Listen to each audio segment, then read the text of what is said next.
व्यासं वसिष्ठनप्तारं शक्तेः पौत्रमकल्मषम् पराशरात्मजं वन्दे शुकतातं तपोनिधिं व्यासाय विष्णुरूपाय व्यासरूपाय विष्णवे नमो वै ब्रह्मनिधये वासिष्ठाय नमो நமः.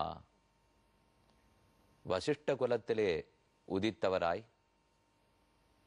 அவருடைய திருக்குமாரரான சக்தி, சக்தியினுடைய பிள்ளையான பராசரர், பராசரருடைய பிள்ளையாக விளங்குபவர் வேதவியாசர், சுகாச்சாரியருடைய தந்தையார். அவ்வியாசர் நாராயணனுடைய அவதாரம். நாராயணனே வந்து பிறந்து தன்னுடைய கதையை பாகவதமாக வியாசருடைய வாக்கிலிருந்து எழுத வைத்தான். பகவத் கதையை கேட்பதில் அனைவருக்கும் விருப்பம் இருக்கும். எத்தனை முறை கேட்டாலும் போதுமென்ற எண்ணம் வாராது. அந்த பாகவத புராணத்திலே நாம் 2வது ஸ்கந்தத்தை கேட்டு முடித்துள்ளோம். இனி இன்று முதல் 3வது ஸ்கந்தத்தை தொடங்க வேண்டும்.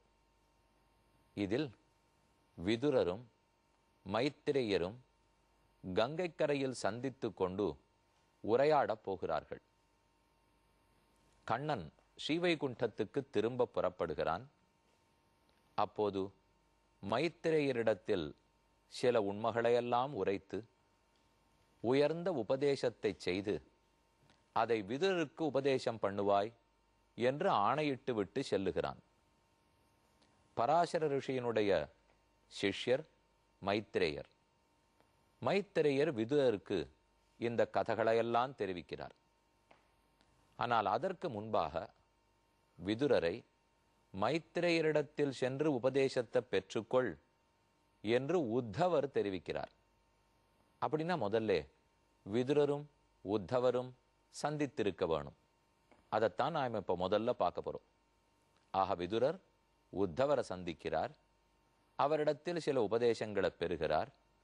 மேற்கொண்டு பலவற்றை தெரிந்து கொள்ள வேணும்னு ஆசைப்படுகிறார். அப்ப உத்தவர் விதுரரை மைத்திரேயரிடத்தில் அனுப்பி வைத்து மிச்சத்தை அவரிடத்தில் கேட்டுக்கொள்ளும் என்று சொல்லுகிறார். எல்லாமே உயர்ந்த உபதேசங்கள். 3வது ஸ்கந்தத்தினுடைய முதல் அத்தியாயத்தை தற்போது பார்க்க போகிறோம்.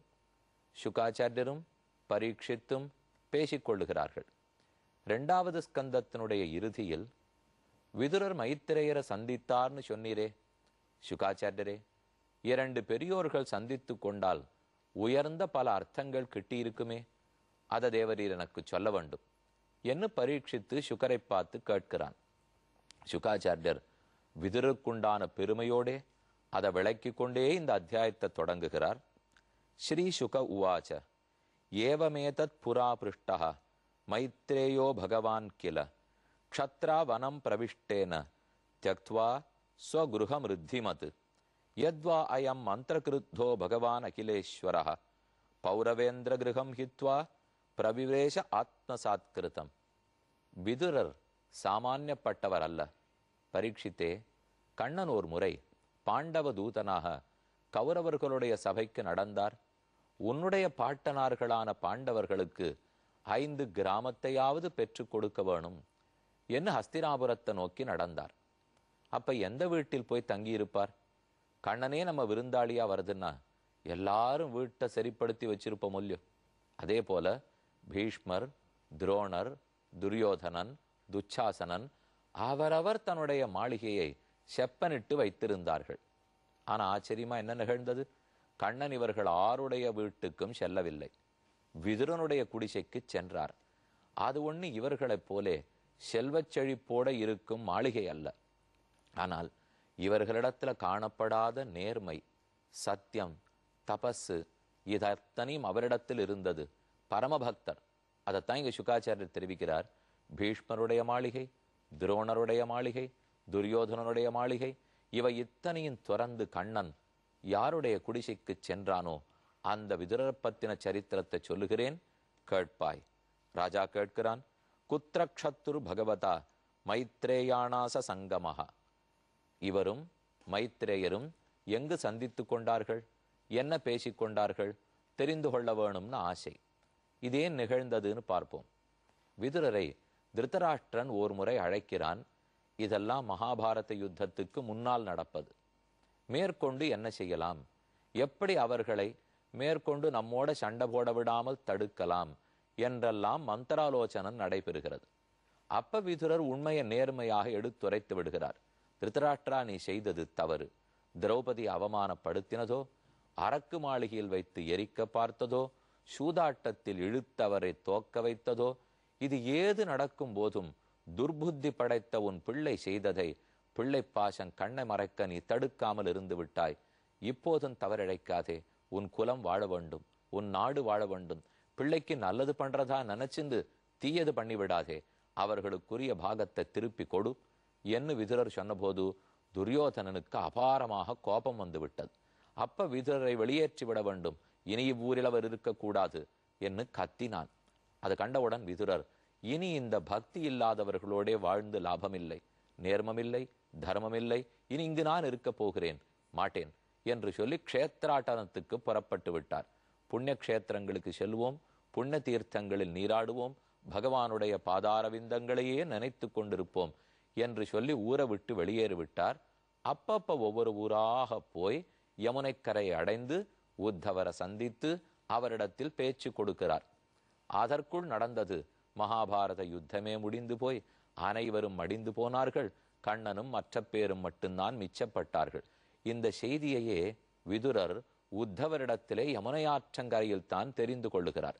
இப்ப இந்த முன்புலத்தை வைத்துக்கொண்டு மேற்கொண்டு ஸ்லோகம் என்ன சொல்றதுங்கிறத தெரிவிக்கிறேன்.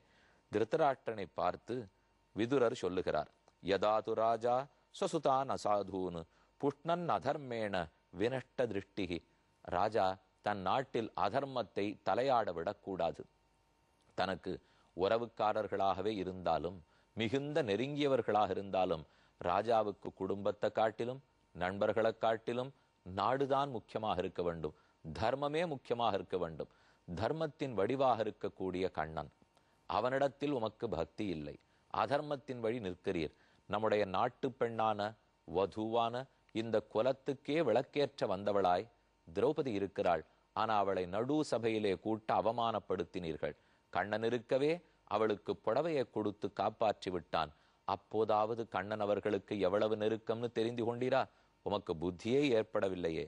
யதோபகூதோ பவனம் பிரவிஷ்ட மந்த்ராய பிருஷ்ட கில பூர்வஜேன அதாக தன் மந்திரதிருஷாம் வரியான் என் மந்திரினோ வைதுரிகம் வதந்தி. விதுரன் மந்திரிகளுக்குள்ள தலை சிறந்தவர். அதனால திருதராஷ்டிரன் எல்லா மந்திரிகளையும் கூப்பிட்டு விதுரனையும் அழைக்க, அவர்களெல்லாம் இத்தனை நேர்மையோடே பேசவில்லை. விதுரர் பேசுகிறார். ஒரு மந்திரியாக இருந்தால் ராஜாவுக்கு பிடித்ததை பேசுபவன் மட்டுமல்ல, நமக்கு நண்பன் அல்லால் நமக்கு பிடிச்சதை பேசுறவன் மட்டும் நண்பன் ஆக மாட்டான். வக்தா ஸ்ரோதாச்ச துர்லபா அப்ரியஸ்யது பத்தியஸ்ய வக்தா ஸ்ரோதாச்ச துர்லபா. கஷ்டமான விஷயமா இருந்தாலும், நம்ம மனசுக்கு துன்பத்தை கொடுக்கக்கூடிய விஷயமா இருந்தாலும், எனக்கு பிடிக்காததா இருந்தாலும் அதை எடுத்து சொல்லுபவன் தான் மந்திரி, அதை எடுத்து சொல்லுபவன் தான் நண்பன். அதை போல விதுரர் நேர்மையாக உரைத்தார், செய்த குற்றங்களை எல்லாம் எடுத்து காட்டினார். அப்போதும் விதுரர் விடாமல் சொன்னார், திருதராஷ்டிரா, கண்ணன் எவ்வளவு நேர்மையோட நடந்து கொண்டிருக்கிறான்னு பார். அர்ஜுனனும் துரியோதனனும் இருவருமே கண்ணனை நெருங்கி தங்களுக்கு உதவ வேண்டும்னு வேண்டினார்கள். சண்டைக்கு முன்னாடி நடந்தது இது. இருவருமே போய் பார்க்கிறார்கள். இந்த சரித்திரத்தை நாமே புரிஞ்சுக்கலாம். கண்ணன் படுத்துட்டு இருக்கார். துரியோதனன் வந்து கண்ணனுடைய தலைப்பக்கத்துல போய் உட்கார்ந்துட்டான். அர்ஜுனன் வந்து கண்ணனுடைய திருவடி பக்கத்துல போய் அமர்ந்தார். இருவரும் உதவி கேட்டு வந்திருக்கிறார்கள். கண்ணன் முழிச்சு பார்த்தார். முதல்ல அர்ஜுனனை கண்டார். சரி, நீயே கேளு, என்ன வேணுமோ கேளுனார். ரெண்டு, ஒன்னு நான் மட்டும், மத்தொன்னு 1 கோடி சேனை வீரர்கள் இருக்கும் என்னுடைய சைன்யம். ரெண்டுல எதை வேணுமோ கேள். அர்ஜுனா, முதலில் உன் வாய்ப்பு. அர்ஜுனன் சொன்னான், உன்னை தவிர நமக்கு யாரையும் தெரியாது. 1 கோடி வீரர்கள் இருக்கிற சைன்யம் எனக்கு வேண்டாம், நீயே வேண்டும். கிருஷ்ணாஸ்ரயாக கிருஷ்ணபலாக கிருஷ்ணநாதாச்ச பாண்டவாக, அனைத்தும் பாண்டவர்களுக்கு கண்ணனே. அர்ஜுனன் பெற்றான். துரியோதனனுக்கு ரொம்ப சந்தோஷமா போச்சு. நல்ல வேளை, பைத்திகார்த்தனமா அர்ஜுனன் கண்ணன